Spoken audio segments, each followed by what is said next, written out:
Welcome to The Explainer. Today, we're digging into the work of AI researcher Joscha Bach.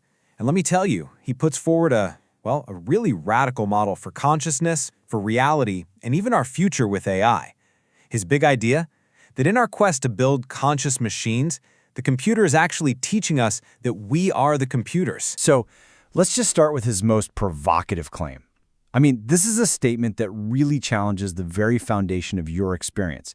See, Bach believes that physical systems, things like the actual neurons in your brain, they can't be conscious. Consciousness, he argues, is a property of something else, something completely different. And you see, this isn't just some philosophical game.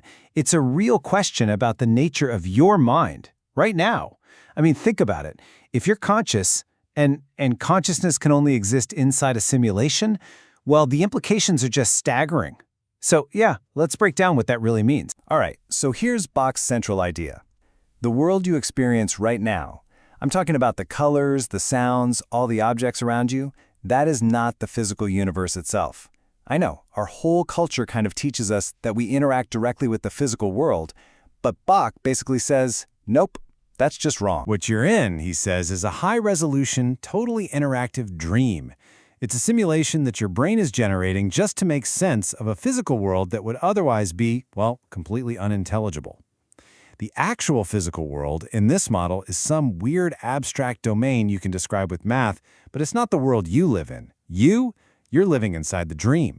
Okay, so this is where our standard intuition just gets completely flipped on its head, right? We usually think of a world out there and a mind in here. But in Bach's model, the physical world and your ideas about it, they're both just generated representations inside your mind. So the real separation isn't between you and the universe, it's between different parts of your very own mental model. So, to really get a handle on how this simulation works, Bach uses this really powerful metaphor. He says your brain, it's like a game engine, and a very, very advanced one at that. Think about it, right?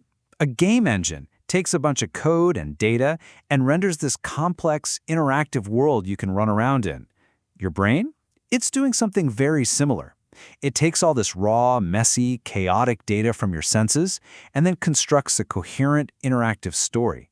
And that story, that's the reality you inhabit. So, the crucial point here, the big takeaway, is that you are living inside a story.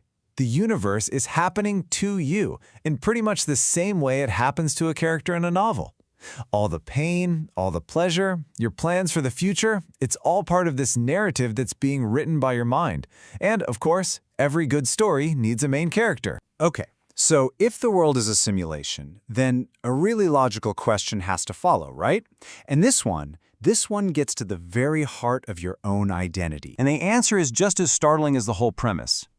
You, or your sense of self, that I inside your head, you're also part of the simulation. This is huge. You are not the player of the game, you are the main player character in the game. So yourself, in this view, is a kind of useful fiction. It's a control model that your brain builds to help you navigate this simulated world.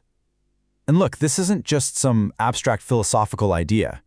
Bach argues it's something you can actually investigate for yourself. Bach suggests that our normal, everyday state is basically a kind of trance, where we don't even realize we're just interacting with our own mental representations.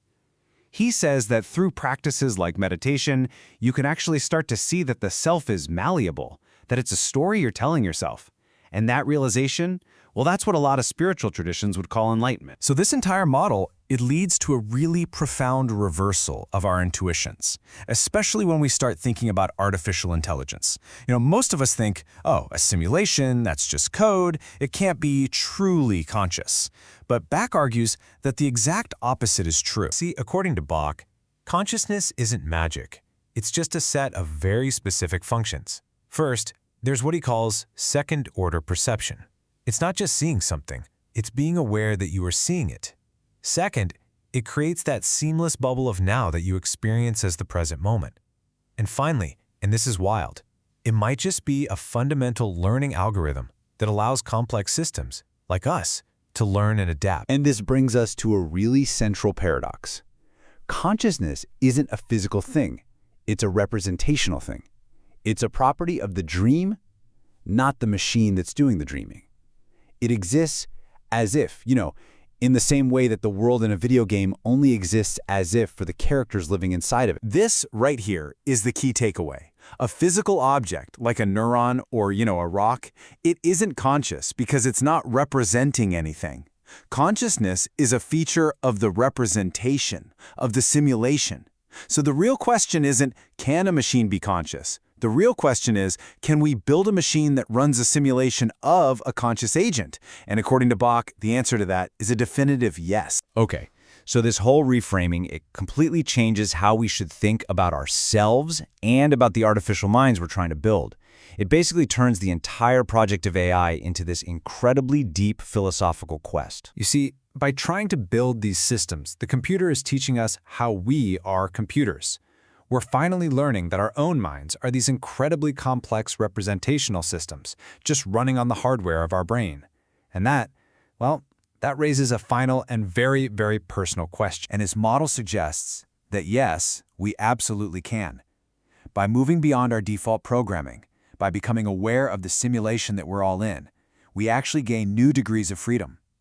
We can start to deconstruct our identity, our emotions, our beliefs, realizing they're all just stories we tell ourselves. And once you realize that, you can start to write new ones. We're all running on a kind of mental operating system. Our instincts and social norms, they act as this incredibly powerful prompt.